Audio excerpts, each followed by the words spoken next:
তোমরা কি কখনো দেখেছো সাদা গাঁদা ফুলের গাছ? চলো আমি তোমাদের আজকে দেখাচ্ছি। আজ অনেকদিন পর তোমাদের নিয়ে যাচ্ছি আমাদের বাড়ির বাগানে। চলো দেখে নিয়ে যা কি কি ফুল হয়েছে। দেখো এসে দেখি যে প্রথমেই আমার বড় মা বসে আছে, মানে আমার দাদুর মা। বয়স তো অনেক হয়ে গেছে। কিছুক্ষণ বড়মার সাথে কথা বলার পর ঢুকে যাই বাগানের মধ্যে। দেখো এটা হলো জিনিয়া ফুল। তোমরা আগে কখনো নাম শুনেছো নাকি কমেন্টে জানা। আর এটা হলো স্যালোসিয়া।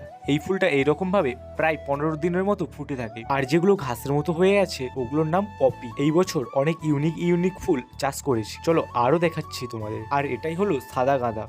তোমরা আগে কখনো দেখেছো নাকি কমেন্টে জানাবে। এখানে রয়েছে কিছু ডালিয়া, ছোট ছোট চারা, এগুলো বাজারে বিক্রির জন্য। এর মধ্যে কিছু চেরিও রয়েছে। আর এগুলো ইনকা গাঁদা, যেগুলো থবা থবা হয়। আর এটা স্নোবল, চন্দ্রমল্লিকা। আর এটা তো একটা সবজি, বকলি, যেটাকে সবুজ ফুলকপি বলে থাকি। চলো অনেক কিছু দেখালাম, এবার একটু ঘুরতে যাওয়া যাক। আর যেতে হলে আমাকে এরকম একটা খাল পেরোতে হবে। পেরোলেই তোমাদের একটা ভালো ভিউ দেখাতে পারবো। দেখো এটাই কিন্তু ফাইনাল ভিউ। তোমরা যদি ফুল ব্লগ দেখতে চাও তাহলে কমেন্টে জানাও।